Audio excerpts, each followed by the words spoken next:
Muhammad te suntoa la ilaha illallah Muhammadu Rasulullah yendo ko kirjanda Muhammad te suntoa la ilaha illallah Muhammad. A'ouzou billahi minash shaitanir rajim. Bismillahir rahmanir rahim. Très chers téléspectateurs, assalamu alaikum wa rahmatullahi ta'ala wa barakatuh. Bienvenue sur un nouvel épisode de l'émission intitulée Le Réveil. Et Inch'Allah, cette fois, nous allons vous parler de la zakat en islam. La zakat qui, n'est-ce pas, est instaurée par le Saint-Coran aux musulmans. Et nous allons, par la grâce d'Allah, comprendre les détails, avoir les détails de ce sujet avec nos chers invités qui vont nous donner les détails concernant ce sujet très important pour tous musulmans du monde. Et nous avons sur le plateau invité deux grands missionnaires du Togo, dont le missionnaire Mama Bello et le missionnaire Aminou Karim Sahib.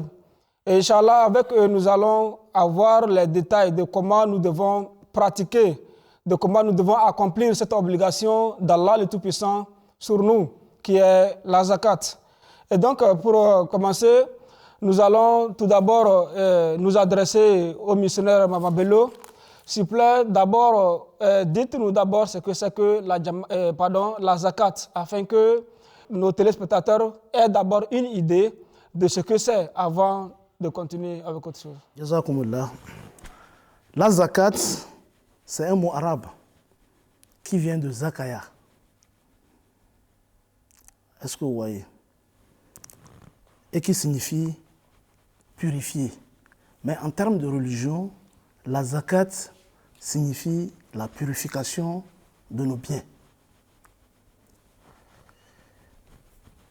Et cela se confirme par un verset du Saint-Coran que je vais tout de suite citer pour étayer mon explication. Nous avons en effet lu dans le Saint-Coran, Sourate At-Tawbah, en ce verset 109. Il est mentionné ce qui suit. A'ouzou billahi minash shaitanir rajim. Khuz min amwalihim sadaqatan tutahhiruhum wa tuzakkihim biha wa salli alayhim inna salataka sakanun lahum wallahu sami'un alim.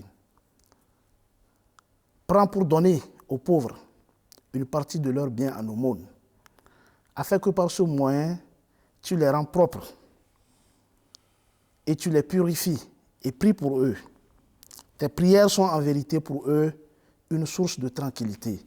Et Allah entend tout. Est-ce que vous voyez? Comme le verset du Coran l'a énuméré, il est clair que cette pratique, c'est pour nous faire du bien. C'est pour nous amener à purifier le reste de nos richesses, de nos biens, après avoir enlevé la zakat. En quelque sorte, ce que nous enlevons de nos biens, c'est en fait quelque chose qui est comme une souillure. Lorsque nous enlevons cela, le reste est purifié.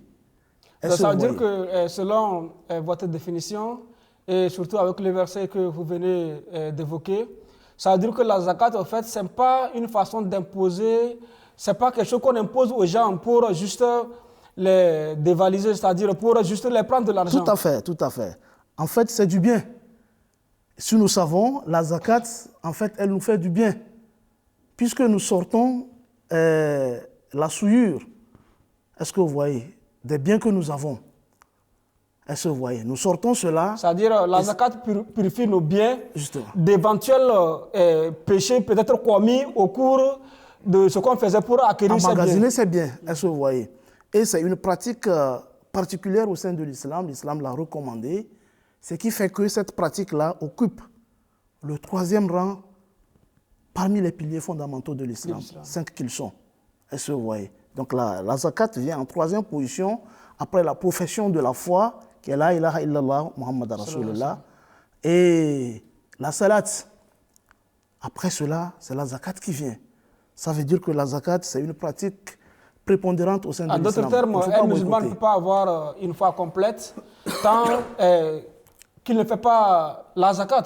Oui, bon, en fait, ce n'est pas tellement ça. C'est quand vous avez une richesse amassée. L'idée première, en fait, de la zakat, c'est pour décourager la terrorisation. Il ne faut pas amasser. Est-ce que vous voyez? L'islam vous dit que c'est une mauvaise chose d'amasser pendant que les autres sont là, ils en souffrent. Alors quand vous enlevez quelque chose dans ce bien-là pour leur donner, c'est une façon de purifier les biens que vous avez. D'abord, leurs biens sont purifiés, au moment où ils sont en train de servir l'humanité. Tu es en train de servir l'humanité. Jazakumullah, missionnaire Saïd.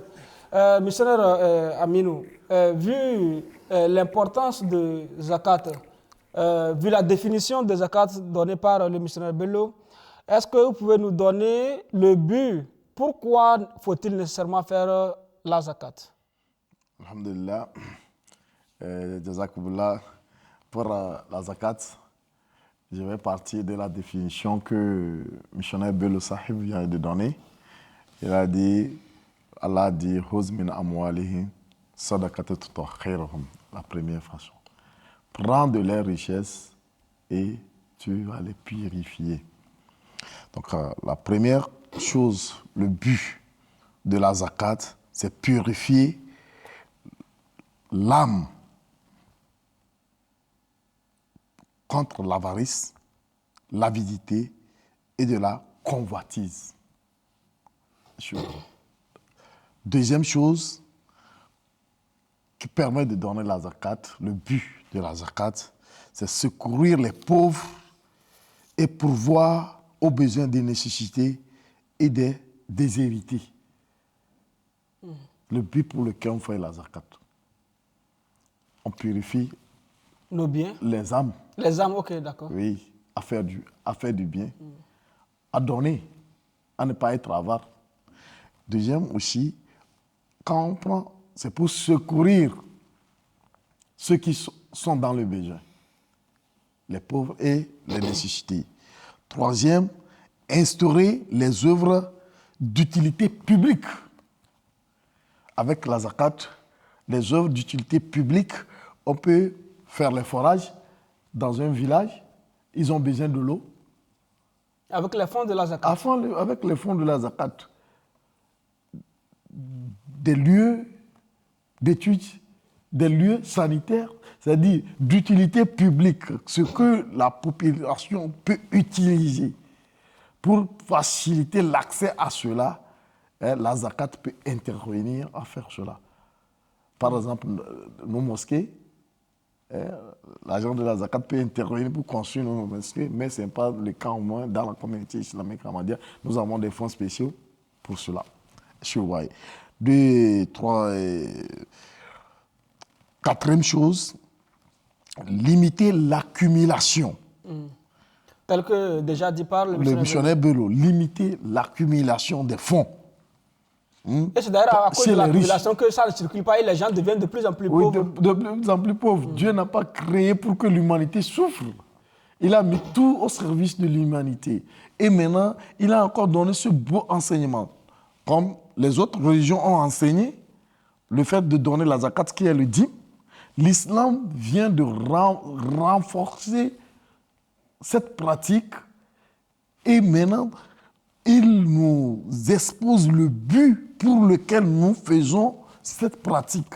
Quoique cette pratique soit, comme l'a dit mon prédécesseur, un pilier fondamental de l'islam. Donc celui-là qui paie la zakat, voilà en conclusion ce que sa zakat fait. Donc c'est pas seulement prendre l'argent là chez lui et quelqu'un dans un coin va aller bouffer lui seul. Non. Donc ça veut dire que la zakat, surtout telle que définie par le missionnaire Bello, que c'est pour aussi, vous-même vous venez de le mentionner aussi, oui, pour aussi aider, venir en aide des pauvres.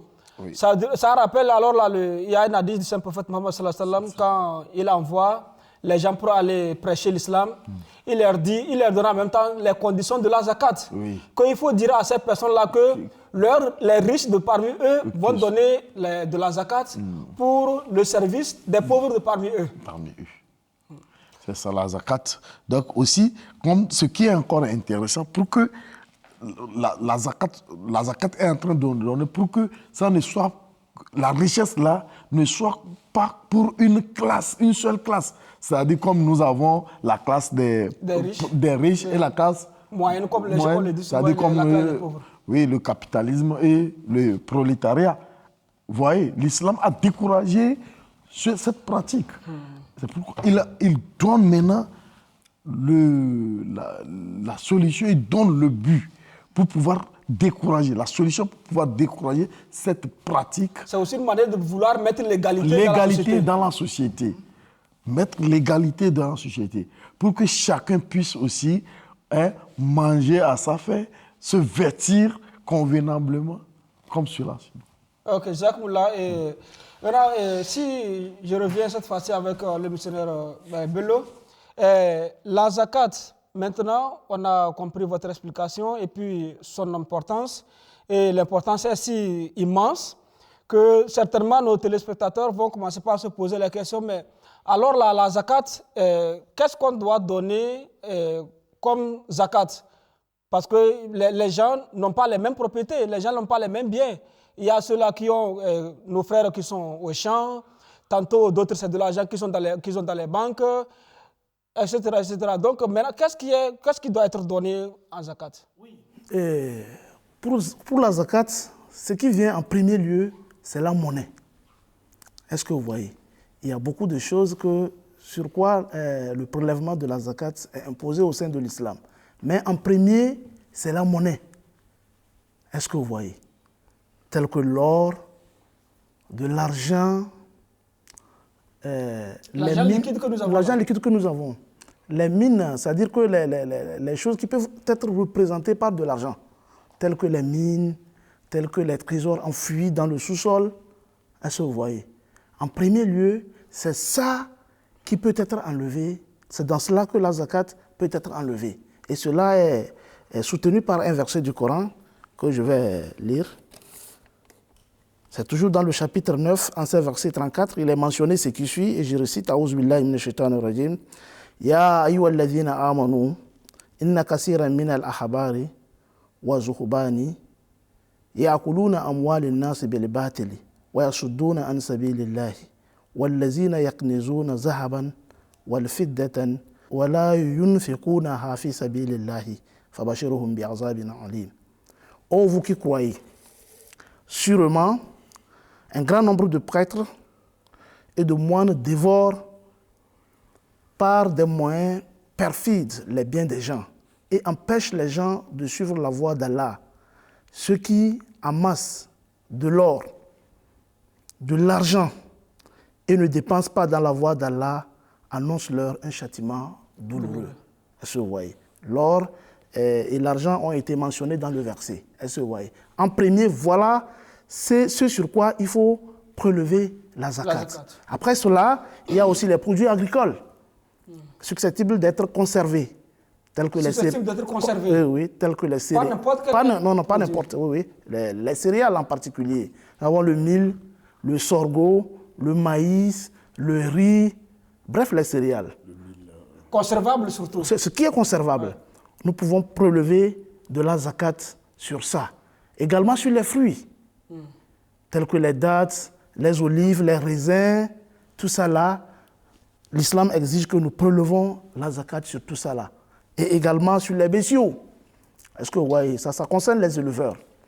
Vous allez voir des gens avoir un troupeau de plus de 1000 bœufs, les moutons plus de 500. Est-ce que vous voyez, ça est là comme ça, on n'est pas soucieux des pauvres qui sont là, qui trouvent difficilement à manger une fois par jour. Et au même moment, on ne pense pas sur purifier ces biens-là.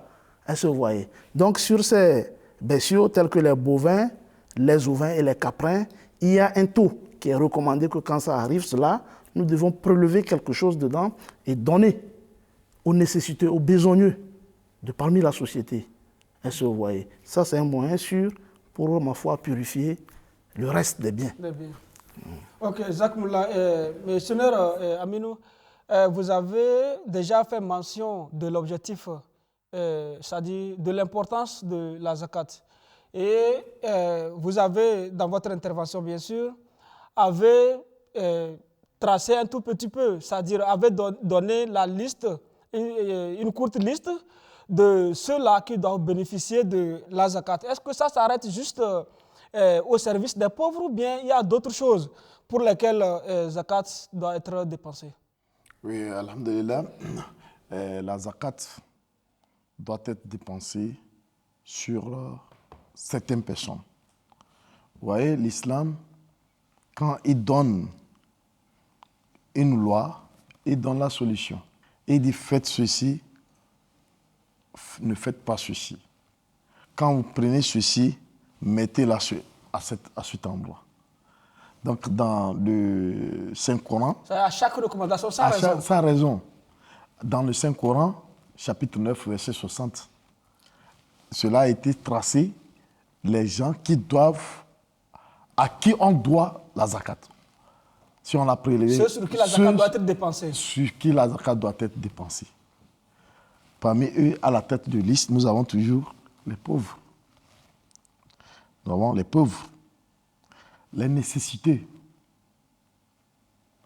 Les nécessités. Nous avons ceux qui travaillent dans ce domaine. C'est-à-dire Ceux les qui sont employés de collecter la chargés zakat. d'aller prendre cette zakat, l'amener, de garder. Vous voyez, l'islam donne toujours deux solutions. Parce que celui-là qui allait prendre, amener, c'est parce qu'il lui suffit de cela un travail. Vous l'avez donné un travail, il faut aussi le rémunérer. Et sur la liste, il y a aussi, je pense, les voyageurs. Nous avons trois personnes. Nous avons les voyageurs. Oui. Nous avons les captifs. Les captifs, ceux qu'on voulait affranchir. Ils n'ont pas de moyens. Ceux-là, on les a arrêtés pour... on exige un rançon, ou bien pour pouvoir les libérer. Donc, ils sont des musulmans. On prélève la zakat pour pouvoir les libérer. L'exemple a été donné au temps du saint prophète Mohammed sallallahu alayhi wa sallam. Mais ça, ce n'était pas au niveau de la zakat, c'est Abu Bakr comme il a affranchi Hazrat Bilal radiallahu ta'ala anhu. Et il y a pour qu'il aussi... il se sent libre pour pratiquer la religion d'Allah. Oui, je disais, sur la liste aussi, Nous avons... je pense qu'il y a aussi ceux-là, des fois, qui sont victimes de, qu'on appelle-t-on, de certains actes barbares de la part des non-croyants à cause de leur foi. Oui, wal mu'allafat al-qulub, que le Coran dit. Wal mu'allafat al-qulub. Il a dit innama al-sadaqat lil fuqara wal masakin wal amilina alayha wal mu'allafat al-qulub wa fi al-riqab. Est-ce que mu'allafat al-qulub est englobé de ceux-là qui ont un peu le cœur déséquilibrés. Ils ont accepté l'islam, les nouveaux convertis. Peut-être ils sont venus, ils ont embrassé l'islam. On les menace, on ne leur donne pas la tranquillité. La liberté. Et pour que nous aussi, nous allons les donner un accueil chaleureux, pour pouvoir leur montrer encore la douceur, que l'islam c'est une religion de fraternité, d'amour, nous allons toujours les entourer de ces soins. Et il faut les fonds de la zakat pour encadrer cela. Le fonds de la zakat pour encadrer toutes ces choses-là. Missionnaire Saïf. Missionnaire Bello, est-ce que souvent, parce que souvent après le mois de Ramadan, ou bien bon, disons un peu avant la fin du mois de Ramadan, on entend parler d'une certaine forme de zakat aussi, qu'on appelle communément la zakat al-fitr. Donc, qu'est-ce que cette zakat dont le Coran a fait mention et ce qui est appelé zakat al-fitr, quelle est la différence entre les deux? Oui, justement, la différence, elle est effectivement grande. Le premier zakat, c'est-à-dire la zakat que nous venons à propos de laquelle nous venons de parler, en fait, c'est un pilier fondamental de l'islam. Est-ce que vous voyez? Comme je l'ai mentionné, elle occupe la 3e place au sein des piliers de l'islam, après la profession de la foi et la prière. Et je l'ai expliqué, je dis que le mot zakat, en islam, ça veut dire la purification de nos biens. Est-ce que vous voyez? Un système qui consiste à décourager la terrorisation, un système l'accumulation des biens, un système qui permet de penser à la vie des moins munis, des moins nantis, je devais dire. Est-ce que vous voyez? Cette forme-là de pratique au sein de l'islam s'appelle la zakat.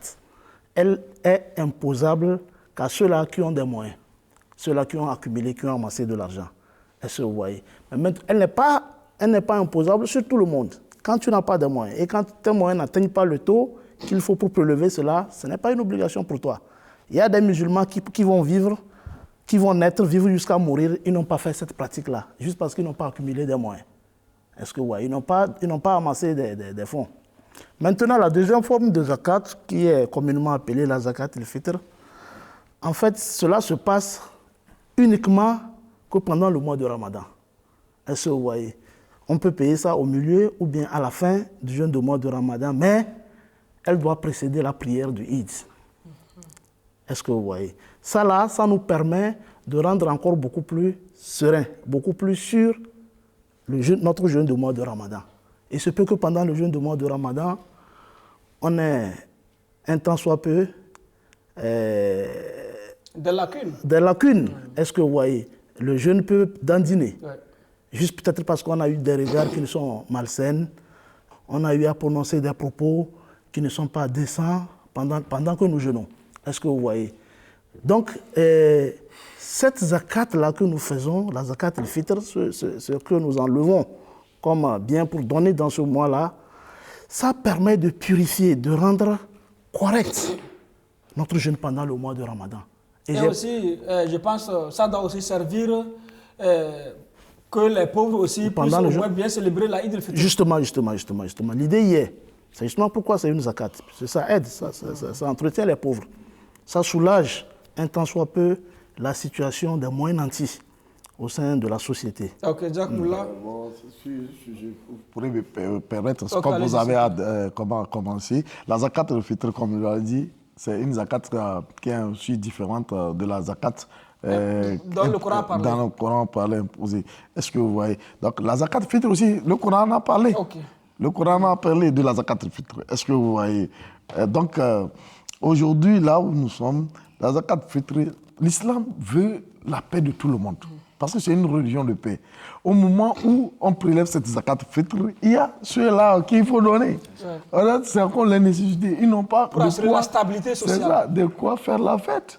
Le jour là, toi et ta famille, vous êtes dans un joli boubou, vous avez votre riz, vous avez votre manger. Au même moment, celui-là qui prie comme toi, à côté de toi, est triste avec sa famille. Ok, Jacques, M. Abinoussaï, maintenant la question, ce que je voudrais vous demander, c'est est-ce que, vu l'envergure avec laquelle Allah, le Tout-Puissant, a beaucoup insisté sur l'importance, sur la nécessité de la zakat, surtout même que c'est un des piliers de l'islam, alors quelles seraient d'éventuelles conséquences pour ceux-là qui intentionnellement boycotteraient cette zakat?